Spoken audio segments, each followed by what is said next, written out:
Hey guys, welcome back to World of Warships. Today we're taking a look at the Yodo. This ship got buffed again in 13.4, this time getting some nice buffs to its guns, specifically the HE shells here.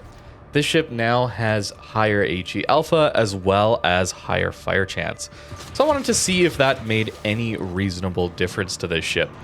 And I got quite a few good games actually, this one being the best one. Now to be fair, this is an arms race game.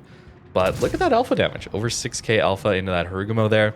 This is without any of the buffs yet, as they haven't actually been applied to our ships. So pretty nice damage into some destroyers. I'm getting some help here. Our friendly Azaccio here offered a smoke, so I pushed up a little bit with him. But this ship is going to hit a lot harder now, and that helps a lot for a Yodo. This ship does not have the best reload, has more like heavy cruiser reload. So to get a little more alpha out of these guns feels very nice. The salvos are much more impactful now. Yoshino, 10 kilometers away, we should be hitting a lot of shells and doing some really good damage. And 7,500 damage.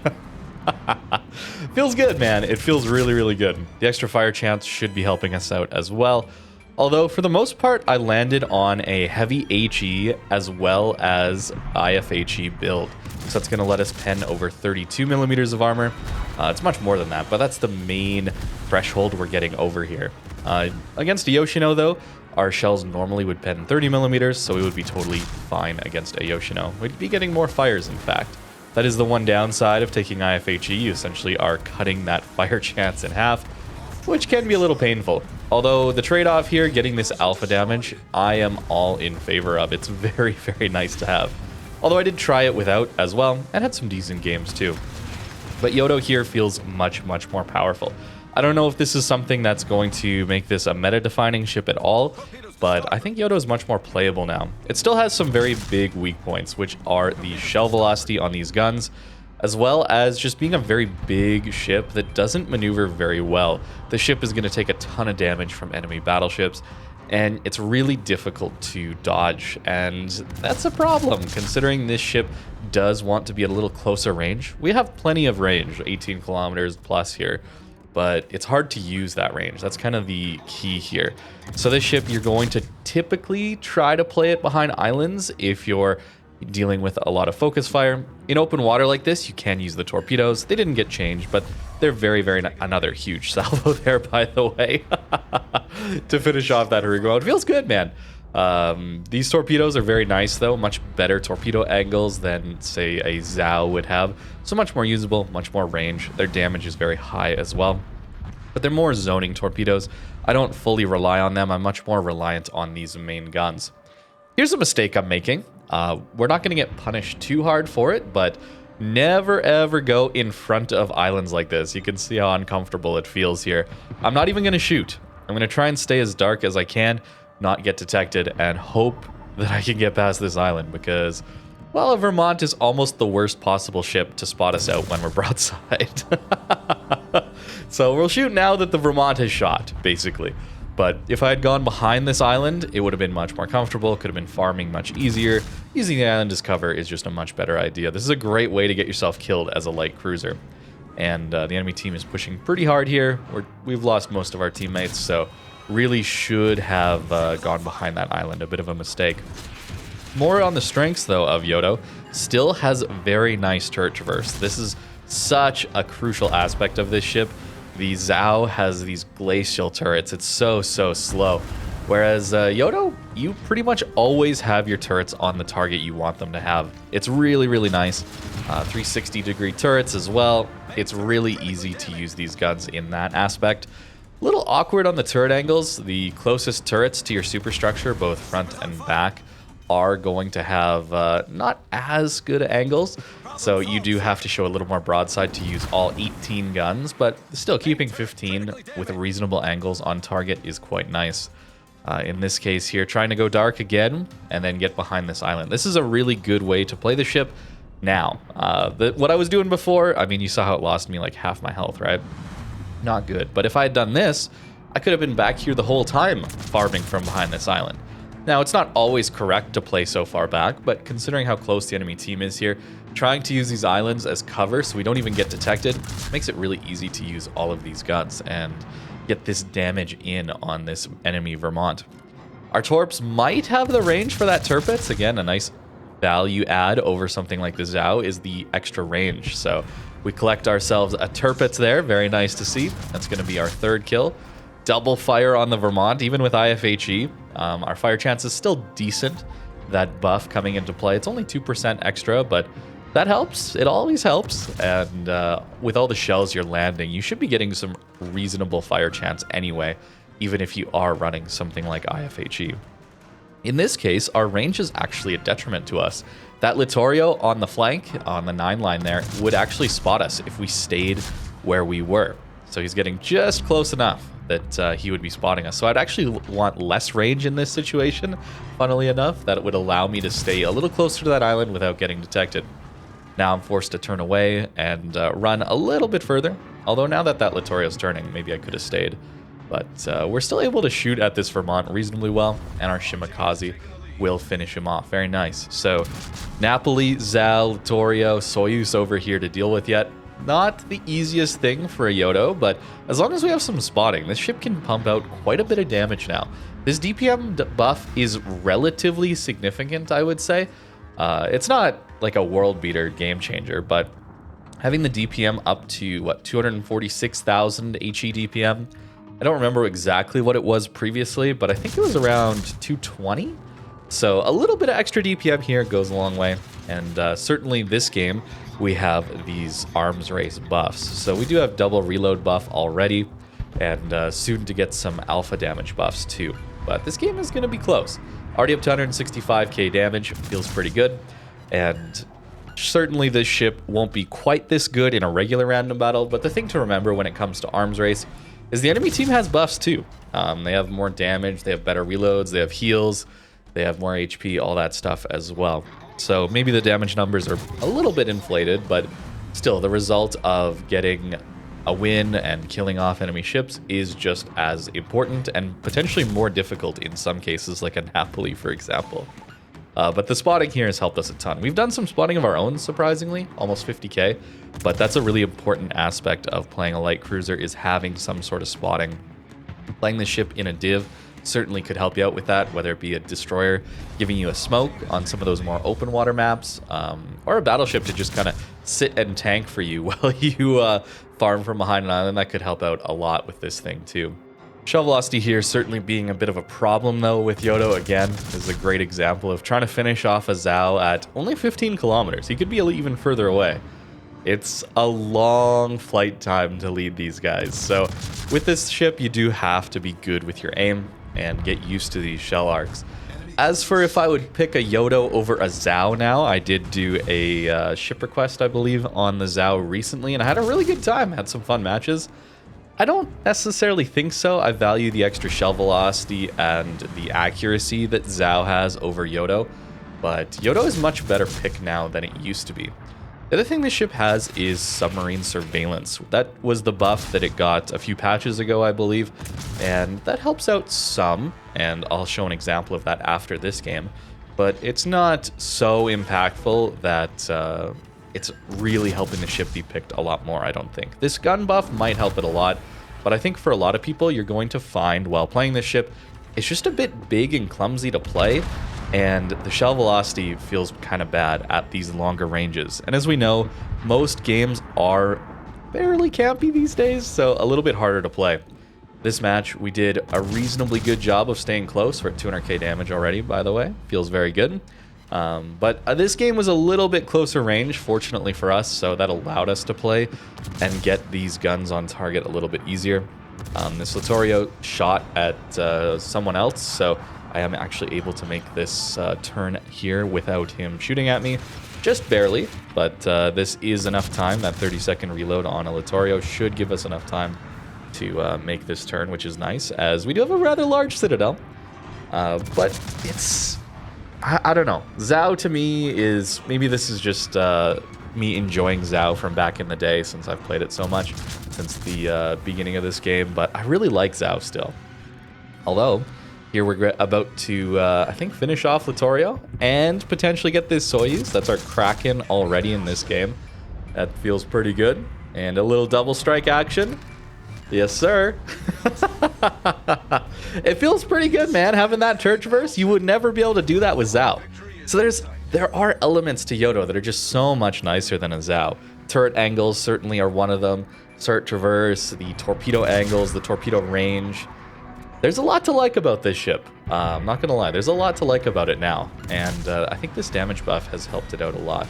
Again, arms race here, do have to have that caveat, but still, it's pretty good even in normal random games as well. Unfortunately, our Yu Yang there does go down to the Cossack, but we should be in a position to win this game now. It's come down to the wire. It's gotten a lot closer than I thought. And unfortunately on this one, I actually didn't have Yamamoto. I just assumed that I wasn't going to get a Kraken because it's so rare to get Krakens in, I don't know, when I'm playing with Yamamoto, I feel like I never get him activated. But I should have here, man. I really should have. That would have been a sweet little payoff here towards the end. Should not have had AP. Not sure why I swapped to the AP. It's really not all that worth using, in my opinion. Very light shells, low caliber. So really only at closer ranges. And besides, this HE does so much damage anyway. Another excellent example of these fast turret traversed, allowing us to swap over to the Cossack. And yeah, that is easily dead just because our shell velocity, or sorry, our alpha damage is so high. This game, we've nearly maxed out all of our buffs, by the way. We're only missing one alpha damage buff. So our ship is pretty insanely buffed up at the moment to finish off this game. But it's still a 7-kill game, guys. That feels pretty nice. Feels pretty nice for a ship that I've traditionally thought is just kind of meh to bad, honestly. Yodo's one of those things where I didn't really enjoy it too much when it came out. And after this buff, it has helped it out for me. But it's still not going to be all that meta-defining. I think it's just taking too much damage. It's too big, not maneuverable enough, as well as just having these slow shells. It's hard to aim. It's hard to aim at longer ranges. But when they're at close range like this and happen to get shells landing short bug, I don't know. That poor Preussen there shot us while we were pretty poorly angled, I would say. And his shells just missed entirely. It is a German battleship, but feels bad for that guy when can't even get a little bit of damage into the Yodo right in front of him. And that's actually 8 kills. 8-kill game, 275,000 damage. Easily the best game I've had in this ship. I was very, very happy to have this one and knew I had to make a video on this ship with these buffs now. So not every game looks like that, don't you worry. I think my average with this ship is somewhere around like 125k damage. Not amazing. Over 3k base there, pretty nice. But not amazing average damage. Certainly could be a little higher now that these buffs have come in for the ship. But a lot of that was with the older ship too. Also feels a little bad to get so little fire damage there, like 36,000 fire damage off of all those fires last game. But that can happen. That's one of the reasons that I love IFHE. Even with the massive fire chance penalty, it just guarantees you a lot of extra damage that fires can give you, but they can also not. There's a little more RNG involved in it. Onto this game here, though, we do have a build without IFHE. Notice a few more shatters here on this Conqueror. But the reason not to take IFHE, here would be my argument to not take it, is that you already pen 30 millimeters of armor. So that's going to give you most cruisers you're going to perform very well against. You're going to full pen them everywhere. And against the battleships where you might want IFHE to get you over that 32 millimeter armor threshold like a Conqueror, well, you're probably able to just target his superstructure that's pretty big, and you're going to pen that anyway. And that'll give you extra fire chance to burn them down better. That would be the argument against IFHE. And yeah, as we take a overmatched Citadel to the very stern of our ship. Overmatch is fun, guys. It's very fun. We love Overmatch here. It's sarcasm, by the way. Not a fan of Overmatch. Not a fan of that game mechanic at all, but we do manage to slip away and heal up. So moving on to the later game here. But for me personally, I will probably continue to take IFHE on this ship because you're still going to get some fires. And I just value that extra consistency over the more RNG-based damage that is fires. This is a bit of an awkward situation to be in, but when you are able to push up more, whether that be with islands or it's late game, your utility is pretty strong. You don't have the radar, of course, but if DDs do get spotted around you, you got a decent hydro here as well. But if DDs get spotted nearby, I mean, this HE Alpha is so extreme, right? 18 shells on now buffed HE Alpha. It hits DDs so hard, man. So if you're able to support your friendly DDs, that's going to be great. Or if they get spotted trying to shoot you like this Grozovoy, it's going to be working out really well for you. Here we're dealing with, I think our ASW planes are just getting shot down. Yeah, they're just instantly getting shot down by Minnow and Guden AA, which is very strong. So unfortunately not able to get some damage into that enemy sub. But in this case, we know he's charging us, and I'm going to wait for another charge of my ASWs to come back, and then hopefully use this submarine surveillance. He should be in range for us. That's kind of one of the issues, is the sub surveillance doesn't go too far out. So we got to make sure we get the best use out of it here when we know he's in range. It doesn't last very long either, but it is a useful thing to have. Unfortunately, it seems like Wargaming has added this sub surveillance to cruisers that tend to play a little further back, a little squishier, a little harder to play up front, up close. So, you know, maybe that's a balancing decision to say, hey, yeah, we gave you sub surveillance, but not on any ships that are really good at being at close range. But that does force him up. I guess he's out of battery, and we do manage to take him out. Feels pretty good to finish off an enemy sub, though. That utility is nice to have, don't get me wrong. I just like to see it on maybe more cruisers than just the few that they added them to. But that's a nice way to end this game as well. So decent damage here, but mostly utility focused in this game. And again, without IFHE, we should be getting a lot more fires is the thing too. And maybe this game I shot at targets that already had a fire on a certain portion of their ship. But 8 fires, 217 hits? Not so good. Okay, we're getting some more on this Guden now, but yeah, it can be RNG based. Certainly you saw that, I think, with that Cerberus video too, where some games I had like upwards of close to 20 fires in a match, and others it was like 2 or 3. It's more RNG based. That's just generally why I like IFHE, because I don't like the RNG as much. I think I've said that might be the most common theme running throughout my entire channel playing this game is I'm not a fan of the RNG. Anything to reduce RNG, I will try to use, is kind of what I want out of this game and what I want to play. So it's nice that you have that option. Look at that alpha, though. Over 5k there. He's low HP, probably pretty saturated there. This extra alpha is very nice. This extra fire chance is also very nice. Does it make Yodo overpowered? Certainly not. Does it make it more playable? I think so. But still not the easiest ship to play. But I found Yodo to be pretty fun to play. That might be down to just me getting an insanely good game there. I don't know. Probably a little biased because of that. But let's take a look at the build. As you can see, Yamamoto is now on my Yodo, at least for now.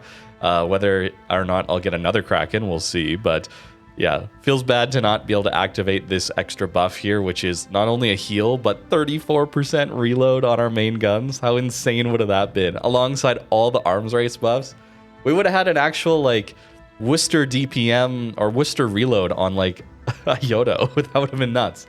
But here's the build that I was running. It's kind of crazy. Not taking the torps at all, really.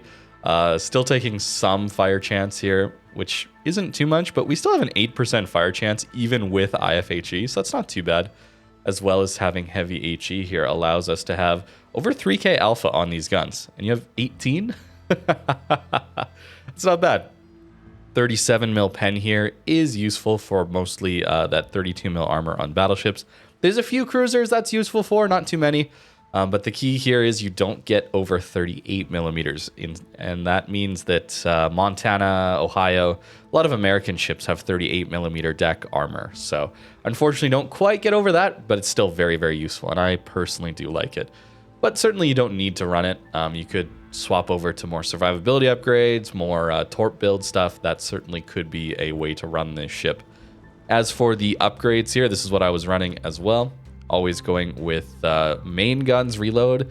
They really want you to go with a torpedo focused build. I just don't think they're consistent enough, and 15 kilometers is great, but when people are just so passive and not pushing in, it's like kind of useless to have the torps, in my opinion. So I would go main guns on this thing all day. And notice steering gears here, actually. I was running propulsion mod initially, but I again found myself taking a lot of damage. Like that in that second game, that Conqueror just smashed us. So I really, really wanted steering gears to help me dodge, and I found that helped a little bit. Although then we're so slow to accelerate. There's trade-offs, of course. And I really didn't want to go for no concealment here, as, I mean, then you're forced to play further back because your concealment's already pretty bad from running heavy HE. Then your shell velocity's a problem. There's all sorts of just like, there's like a domino effect of problems as you lose concealment for maneuverability. It's difficult to judge which is correct, and it's different for everyone. But this is kind of what I settled on. And it's a decent ship. It's a decent ship. I think the really big issue, though, is just how big it is. It's gigantic, not very well armored at all. It takes a lot of damage. At least you have some HP, though, right? 55k HP feels pretty good. So at least you can take a hit and still come back into the fight. But it's not the easiest ship to play, although these buffs are very, very welcome. So let me know what you think in the comments down below about the Yodo buffs in 13.4. Certainly performed reasonably well for me, but maybe that was just the luck of good matchmaker and a really, really nice game. But I liked it. Thank you very much for watching, and have a great rest of your day.